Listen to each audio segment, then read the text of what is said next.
নমস্কাৰ, মফিজুল এছএমএছ খোলাবলৈ স্বাগতম জনাইছোঁ। আজি মই আহিছোঁ গুৱাহাটী আৰ্জা মাৰুতি চুজুকি টুবিলি। ইয়াতে বিভিন্ন ধৰণৰ ছেকেণ্ড হেণ্ড কাৰ পাব, লগতে ৰিফাইনেঞ্চৰ সকলো ডিটেইলছ দিম। যদি কম প্ৰাইচৰ গাড়ী লাগে, এলটো কেটেন লাগে, তই পাই যাব, ৱাইগানাৰ পাই যাব। একদম কম ব্ৰেণ্ডৰ গাড়ী আছে, একদম ব্ৰেণ্ড নিউ কণ্ডিশ্যন হয়, এক্সিডেণ্ট গাড়ী নহয়। সবিশেষ জানিব লগা আছে, তাৰ লগত পইচা কৰা আছে। দাদা নমস্কাৰ। নমস্কাৰ, আপোনাৰ নামটো জনাব। মোৰ নাম হীৰেণ কলিতা হয়। এড্ৰেছটো দিয়ক। এড্ৰেছটো আপোনাৰ যদি আপোনালোকে কোনোবা গুৱাহাটীৰ ফালৰ পৰা আহে, হয় তো গুৱাহাটীৰ আপোনাৰ যিখন আমাৰ এয়াৰপৰ্টৰ বা VIP যিটো ফ্লাইঅভাৰ আছে, হয় ফ্লাইঅভাৰখন ক্ৰছ কৰি আপোনাৰ সোঁ চাইডে, ৰাইট হেণ্ড চাইডে। আৰু যদি কোনোবা আপোনাৰ গোৱালপাৰা ফালৰ পৰা আহে, হয় তো ফ্লাইঅভাৰখন নাপাওঁতে লেফ্ট হেণ্ড চাইডে হয় আমাৰ শ্বৰুমটো। Bimal auto agency, true value হয়, মাৰুতি অথৰাইজ ডিলাৰ হয়। অথৰাইজ ডিলাৰ হয়। কি কি সুবিধা আছে আপোনাৰ? আমাৰ ইয়াতে বহুতখিনি সুবিধা পাব কাষ্টমাৰে। অইন ডিলাৰতকে যিবিলাক আপোনাৰ প্ৰাইভেট শ্বৰুম আছে, তেওঁলোকতকে আমাৰ বেছি বেনিফিট পাব। আমাৰ পৰা যদি আপোনালোকে গাড়ী লয়, তো যিবিলাক 7 বছৰ পুৰণি গাড়ী আছে, মানে 7 বছৰৰ ভিতৰত, সেইবোৰ গাড়ীত আপোনালোকে ৱাৰেণ্টি পাব আৰু 3টা ফ্ৰী চাৰ্ভিচিং পাব। সেই ফ্ৰী চাৰ্ভিচিংখিনি আপুনি অল ইণ্ডিয়াতে যিকোনো ডিলাৰত আপুনি যাওক, আপুনি ফ্ৰী চাৰ্ভিচ কৰিব পাৰিব। ঠিক আছে। লগতে আপোনাৰ গাড়ীখিনি আমাৰ ইনস্পেক্ট কৰা থাকে বা চাই মেলি গোটেইখিনি লোৱা যায়। তো আমাৰ ইয়াতে নন এক্সিডেণ্টেল গাড়ী পাব, এক্সিডেণ্টেল গাড়ী নাপায়। ঠিক আছে। আৰু যিখিনি কওঁ আমি, আমাৰ ইয়াতে কোনো ধৰণৰ মিটাৰ টেম্পাৰিং নহয়, জেনুইন গাড়ী পাব। যেনেকুৱা কণ্ডিশ্যনত থাকে গাড়ী, তেনেকুৱা কণ্ডিশ্যনত। চাপ'জ ভাবি লওক আপোনাৰ এই ৱেগনাৰখনতে কিবা স্ক্ৰেচ আছে, তো স্ক্ৰেচ থাকিলে আমি কাষ্টমাৰক দেখুৱাই দিওঁ যে স্ক্ৰেচ আছে, অৰিজিনেল যিটো। কাষ্টমাৰ যদি তাৰপিছত কয় যে দাদা এইখিনি পেইণ্ট কৰি দিব লাগিব, তো আমি সেইখিনি পেইণ্ট কৰাই দিম। মানে অৰিজিনেল কণ্ডিশ্যনত আপুনি গাড়ীখন পাব। তাৰপিছত কাষ্টমাৰ যদি ডিমাণ্ড কৰে, তাৰপিছত আমি কাম কৰাই দিওঁ। কিন্তু আমি আগতীয়াকৈ ৰেডি কৰি নথওঁ গাড়ীবিলাক। কিন্তু বেলেগ প্ৰাইভেট শ্বৰুমত গোটেই কালাৰ চালাৰ কৰি ধুনীয়াকৈ থৈ দিয়ে, তাৰপিছত মানে কাষ্টমাৰ একচুৱেল কণ্ডিশ্যনটো গম নাপায়। আমাৰ ইয়াতে একচুৱেল কণ্ডিশ্যনটো গম পাব। সেইটোৱে বেনিফিট হয় আমাৰ ইয়াৰ পৰা গাড়ী ল'লে। দেখাই দিয়ক। নেক্সট আমাৰ তাতে ৱেগনাৰ, আজি আমাৰ একদম প্ৰথমৰ পৰাই আৰম্ভ কৰোঁ ৱেগনাৰৰ পৰা। ৱেগনাৰখন 2012ৰ হয়। এখন খুব ধুনীয়া কণ্ডিশ্যনৰ হয়, 2012 চনৰ। তই কোন না দাদা বন্ধ কৰোঁ। তো আজি একদম ষ্টাৰ্টিং কৰোঁ আমি ৱেগনাৰৰ পৰা। ৱেগনাৰখন 2012ৰ হয়। কিলোমিটাৰ এৰাউণ্ড আপোনাৰ 60-70,000 চলিছে। গাড়ীখন 2012ৰ হয়, VXI টপ মডেল, খুব ধুনীয়া হৈ আছে। গাড়ীখনৰ এইখন আস্কিং ডিমাণ্ড 2,65,000 আৰু এইখন EMI হৈ যাব। নেগোচিয়েবল হৈ যাব না? প্ৰাইচ নেগোচিয়েট হয় দাদা। 1 লাখ টকা দিলে ওলাব না? 1 লাখ টকা দিলে ধুনীয়াকৈ ওলাই যাব। আৰু কাৰোবাৰ যদি চিভিল স্ক'ৰ ভাল, তেওঁলোকক আৰু কমত দিব চেষ্টা কৰিম। নেক্সট আমাৰ লগত আছে অল্টো LXI 2012ৰ হয়। এখন গাড়ী খুব ধুনীয়া কণ্ডিশ্যন হৈ আছে। এখনৰ আমাৰ আস্কিং ডিমাণ্ড 1,65,000। এখনো ফাইনেন্স হৈ যাব। ফাইনেন্স হৈ যাব এখন? হয়, এবছৰ 2 বছৰ পাব, কিন্তু ৰিফাইনেন্স হৈ যাব। ৰিফাইনেন্স হৈ যাব? হৈ যাব। নেক্সট আমাৰ লগত আছে i10, Hyundai i10 হয়।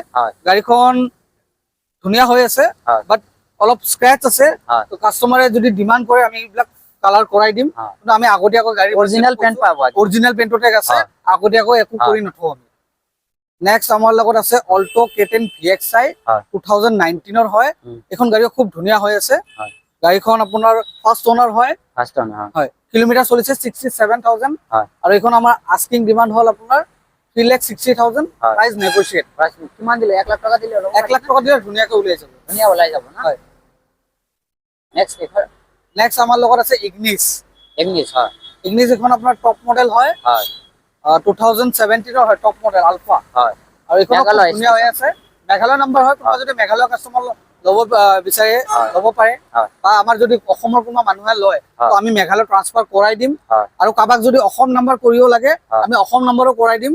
অসম নাম্বাৰ কৰিলে খৰচটো অলপ মানে বেছি হ'ব। আপুনি খৰচটো দি দিব, প্ৰাইচৰ মাধ্যমে। অসম নাম্বাৰ কৰিলে খৰচটো মানে প্লাছ হৈ যাব। এনে আমাৰ এইখন আস্কিং ডিমাণ্ড হ'ল 4,70,000।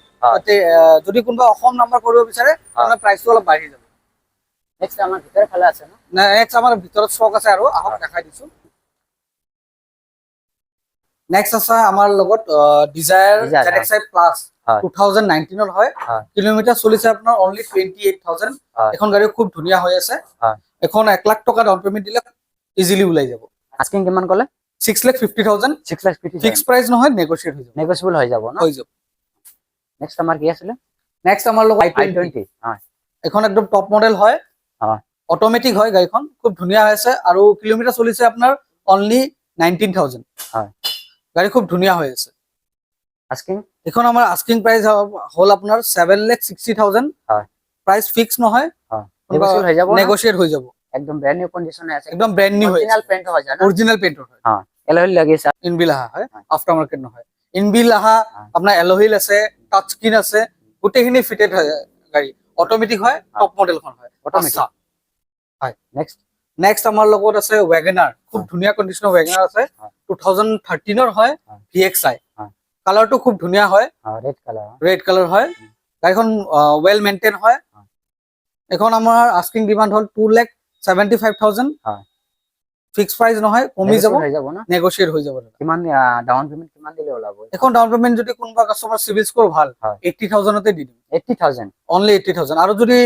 আৰু যদি কোনোবা সাৰ্ভিস হোল্ডাৰ কাস্টমাৰ 60,000তে ওলাই যাব, এনেকুৱা ধৰণৰ গাড়ী। লো বাজেটতো কোনোবা ল'ব বিচাৰে ল'ব পাৰে। নেক্সট আমাৰ লগত আছে আপোনাৰ কেটেন, এখন আছিলে বাট এখন বুক হৈ গ'ল। নেক্সট আৰু এখন আছে কেটেন অৰেঞ্জ কালাৰত, কেটেন VXI অট'মেটিক, খুব ডিমাণ্ড থকা গাড়ী হয় এখন, কাস্টমাৰৰ খুব ডিমাণ্ড মানে বিচাৰে এখন গাড়ী। তো এখন আপোনাৰ 2016 হয়, অট'মেটিক, কিলোমিটাৰ চলিছে আপোনাৰ 44,000, একদম জেনুইন কিলোমিটাৰ পাব। আৰু এইখনৰ আস্কিং ডিমাণ্ড হ'ল আমাৰ 3 লাখ টকা। বহুতে কমেন্ট কৰি থাকে মিটাৰ টেম্পাৰিং কৰা থাকে বুলি, এনেকুৱা কিবা নাই দাদা, ট্ৰু ভেলুত কোনো ধৰণৰ মিটাৰ টেম্পাৰিং নহয়, একদম জেনুইন, যিমান চলা গাড়ী সিমান চলাই। আমাৰ ইগনিছখন 1 লাখ চলিছে, 1 লাখ চলাই পাব, মানে সেইখন যিমান জেনুইন আছে, যি ৰিয়েল চলা সেইটোৱে পাব আমাৰ ইয়াতে, একদম জেনুইনটো পাব। তাৰপিছত আমাৰ নেক্সট আমাৰ লগত আছে 2013 কেটেন LXI, এখনো খুব ধুনীয়া হৈ আছে গাড়ী, এখনো ৰিফাইনেন্স হৈ যাব। আৰু এইখনৰ আস্কিং প্ৰাইচ হ'ল 2,25,000। কিলোমিটাৰ এখন এৰাউণ্ড 50,000 মান চলিছে, মানে গোটেইখিনি গাড়ী ধৰক মনত নাথাকে দাদা, ঠিক আছে। তো নেক্সট আমাৰ লগত আছে আপোনাৰ ৱেগনাৰ LXI, 2011 হয়, এখন গাড়ী ধুনীয়া হৈ আছে। এখন গাড়ীৰ প্ৰাইচ অনলি আপোনাৰ 2,10,000, প্ৰাইচ ফিক্স নহয়, নেগোশিয়েট হৈ যাব। নেক্সট আমাৰ লগত ইয়ন আছে, কিন্তু ইয়নখনো বুক হৈ গ'ল দাদা, ইয়নখনো বুক হ'ল। নেক্সট আমাৰ লগত আছে Hyundai i20,